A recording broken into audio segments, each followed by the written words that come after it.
আমাৰ বড়ো জাতিৰ মানুহখিনিয়ে কিয় এইটো কথা বুজি নাপায় আৰু बर' सोलोंहांनाय मानगोनां आनाया ब्रह्मनि फिं खेंफोरथि रायजोफोर साननैसो जों नुगासिनो दंखायो जाय थाफ्लि बोदलाना माबाना होननाय मेथाइ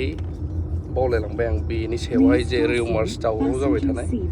बेनि सायाव फिन आपडेट लाबोदों आनाया ब्रह्मआ बर' हायाब्लाबो दाख्लैनो गाव कनफेस जाखादों सिमान लाखादों सोलोंहांगासिनो दं अब्लाबो एसामिस रावजोंब्लाबो गोबां बुजिगोन আপডেটখন নাইগ্ৰনা লাদে ঠিক আছে লোকসংগীত সবেই গাব পাৰে আৰু লোকসংগীত গাব লাগে কিন্তু আমি লোকসংগীতটোৰ নিচিনাকৈ গাব লাগে কালি মোৰ অলপমান কথা বাকী ৰৈ গৈছিলে বহুত লাইফটো লম্বা হোৱাৰ কাৰণে এইটো কথা থাকি গ'ল আজি মই আৰু এটা কথাৰ কাৰণে আপোনালোকৰ আগত লাইভ আহিলোঁ আমাৰ অসমৰে এজন এক্টৰ হয় তেখেতে ছ'চিয়েল মিডিয়া প্লেটফৰ্মত আহি পেলাই মোৰ বিষয়ে আৰু আমাৰ কালচাৰৰ বিষয়ে কথা কৈছিলে আৰু তেখেতৰ নাম হ'ল পবিত্ৰ ৰাভা পবিত্ৰ ৰাভা ডাঙৰীয়াক মই কেইটামান কথা সুধিব খুজিছোঁ আৰু জনাব খুজিছোঁ আৰু তেখেতে কৈছে যেন বহুদিনৰ পৰা তেখেতে মোৰ লগত মানে কথা বতৰা পাতিম বুলি ভাবিছিলে বা এইটোৰ বিষয়ে আলোচনা কৰিম বুলি ভাবিছিলে মই ক'ব খুজিছোঁ কি দাদা আপুনি যদি মোৰ লগত কথা পাতিবই বিচাৰিছিলে আপুনি মোৰ নাম্বাৰটো ইজিলি পাই গ'লহেঁতেন সকলোৱে জানে মোক আপুনি মোক এটা মেছেজ কৰিলোঁ আপুনি মোৰ নাম্বাৰটো পালেহেঁতেন আপুনি যদি সঁচাকৈ মোৰ লগত এইটো বিষয়ে আলোচনাই কৰিব খুজিছিলে কিন্তু আপুনি ছ'চিয়েল মিডিয়াত আহি পেলাই যেতিয়া এইখিনি কথা ক'লে ময়ো আপোনাক এটা কথা সুধিব খুজিছোঁ ইয়াতে আপুনি যে ক'লে আমাৰ বড়ো কালচাৰটো আমাৰ বড়ো গীতবিলাক এনেকৈ বেয়া হৈ যাব যদি এনেকৈ আমি ৱেষ্টাৰ্ণ মিউজিকৰ লগত আমি যদি কোলাবৰেট কৰি পেলাই যদি আমি আমাৰ পাশ্চাত্য সংগীতৰ লগত পাশ্চাত্য মানে ইনষ্ট্ৰুমেণ্টৰ লগত যদি আমি এই গীতবিলাক বনাই পেলাই এনেকৈ ধ্বংস হৈ যাব আৰু আমাৰ কালচাৰটো নাইকিয়া হৈ যাব বেয়া হৈ যাব বুলি তো আপোনাক মই এটাই কথা সুধিব খুজিছোঁ আমাৰ অসম গৌৰৱ মই যোৱাকালিও কৈছিলোঁ এইটো কথা আমাৰ অসম গৌৰৱ পাপন দাই আমাৰ অসমৰ ফোক গীত গাই বাহিৰত কোলাবৰেট কৰি বাহিৰৰ ইনষ্ট্ৰুমেণ্টৰ লগত কোলাবৰেট কৰি পেলাই ইমান জনপ্ৰিয়তা লাভ কৰিলে আমাৰ অসমৰ গৌৰৱ হয় তেখেতে আমাৰ কালচাৰটোক ইমান আগুৱাই লৈ গ'লে আৰু আপুনি কোৱা মতে তেনেহ'লে আপোনাৰ কোৱা মতে তেনেহ'লে কি পাপন দাই আমাৰ কালচাৰটো বেয়া কৰিলে অকল পাপন দাই নহয় আমাৰ অসমত বহুত কেইজন ডাঙৰ ডাঙৰ আৰ্টিষ্ট আছে তেখেতসকলে MTV কোক ষ্টুডিঅ'টো আমাৰ অসমৰ বিহু গীতক আকৌ কোলাবৰেট কৰি পেলাই নতুনত্ব আনি পেলাই সকলোৱে গাইছে আৰু ইমান আমাৰ কালচাৰটো আগবাঢ়ি গৈছে চ' আমাৰ বড়ো জাতিৰ মানুহখিনিয়ে কিয় এইটো কথা বুজি নাপায় আৰু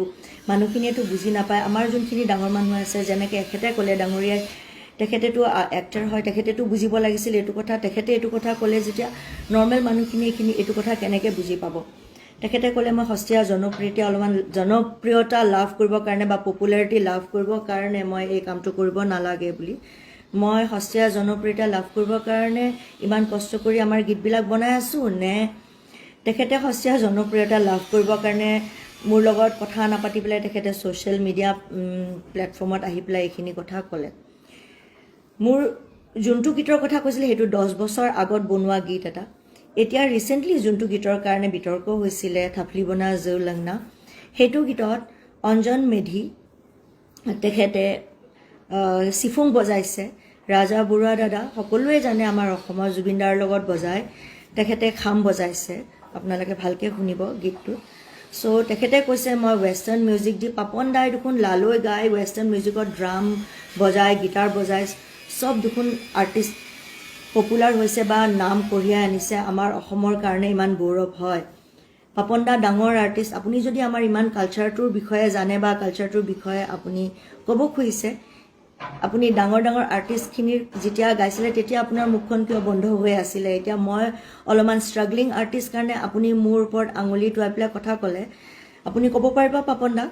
মই আপোনাক সুধিছোঁ চ' মই ক'ব খোজোঁ মই ইয়াতে কাৰোৰ লগত বিতৰ্কত আহিব খোজা নাই মই ভাবোঁ কালচাৰটো কেতিয়াও ফিক্স হৈ নাথাকে সময় সপক্ষে এইটো আগুৱাই যায় আৰু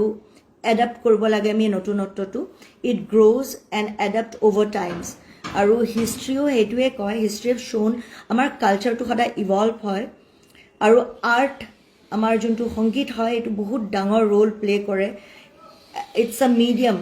আমাৰ জেনেৰেশ্যনটো অল্ড জেনেৰেশ্যনৰ লগত নিউ জেনেৰেশ্যন উই আৰ আ ব্ৰিজ সেইটো মই ভাবোঁ নতুন পুৰণা মিউজিকৰ লগত নতুন মিউজিকক কোলাবৰেট নকৰিলে আমাৰ সংগীতটো আমাৰ কালচাৰটো আৰু আমাৰ ফ'কটো শেষ হৈ যাব নতুনত্বটো আনিবই লাগিব যেনেকৈ আমাৰ উইথ টাইমছ আমি গ্ৰ' হৈছোঁ আমি আগুৱাই গৈছোঁ সেনেকৈ আমাৰ মিউজিকো আগুৱাই যায় আৰু সেনেকৈহে আমাৰ কালচাৰটো জীয়াই থাকে সেইটো মই ভাবোঁ কিন্তু যেতিয়া আপুনি কিবা এটা ছ'চাইটিত চেঞ্জ আনিব খোজে আপুনি ক্ৰিটিচিজম পাবই অবষ্ট্ৰেকল আহেই কিন্তু মই বিলিভ কৰোঁ মই যদি সত্য আৰু মোৰ পাৰ্পাছটো যদি ক্লিয়াৰ হয় তেতিয়া মই এইবিলাক কথাত লক্ষ্য দিব নালাগে মই মোৰ পাৰ্পাছটোৰ কাৰণে আই শ্বুড মুভ ফৰৱাৰ্ড এণ্ড এদিন মানুহে বুজি পাব ইভেঞ্চুৱেলি আৰু যোনসকলে মানুহে বুজি পাব দ'জ পিপল উইল ষ্টেণ্ড বাই মি আৰু আমাৰ কালচাৰটো মই ধ্বংস কৰিব খোজা নাই আমাৰ কালচাৰটো আগবাঢ়ি যাওক আৰু আমাৰ কালচাৰে বিশ্ব দৰবাৰত আমাৰ বড়ো জাতিৰ বিষয়ে জানক মই সেইটোহে চেষ্টা কৰোঁ আৰু মোৰ সেইটোৱে মোৰ চেষ্টা চ' আজি মই আৰু বেছি লম্বা নকৰোঁ আমাৰ এই লাইফটো চ' দাদা আপুনিও এবাৰ ভাবি চাব আপুনি যদি মোৰ লগত ভালকৈ এইখিনি কথা পাতিলেহেঁতেন মোৰ বেছি ভাল লাগিলেহেঁতেন পাব্লিক প্লেটফৰ্মত আহি পেলাই নোকোৱাতছে আপুনি যদি মোৰ লগত এইখিনি কথা আলোচনা কৰিলেহেঁতেন এনিৱেজ মই সদায় কৈছোঁ মই আমাৰ জাতিৰ কাৰণে বহুতখিনি কৰি যাব খোজোঁ মই আমাৰ বড়োফাৰ ওপৰতো চিনেমা এখন বনাই আছোঁ আপোনালোকে সকলোৱে জানে অলপমান লেট হৈ গ'ল কিন্তু ইতিমধ্যে মোৰ চিনেমাখন খতম হৈছে বড়োফা উপেন্দ্ৰনাথ ব্ৰহ্ম যোনে আমাৰ জাতিৰ কাৰণে ইমান কষ্ট কৰিছিলে আৰু তেখেতৰ কাৰণে আমাৰ জাতিটোৱে কিমান নাম পাৰিলে আমাৰ জাতিৰ বিষয়ে চবেই জানে তেখেতৰ বহুত অৰিহণা আছে মই তেখেতৰ কাৰণে আজিলৈকে কোনো চিনেমা বনোৱা নাই মই প্ৰথম ডকুমেণ্টাৰী চিনেমা বনাইছোঁ আৰু বহুত সোনকালে চিনেমাখন মুক্তি লাভ পাব আৰু তাৰোপৰি মই আৰু কাম কৰি যাম আৰু ফ'ক গীত বনাই যাম আৰু কোলাবৰেট কৰিম আৰু আপোনালোকৰ আশীৰ্বাদ থাকিলে মৰম থাকিলে মই আৰু আগুৱাই যাব পাৰিম ধন্যবাদ গজেন্থন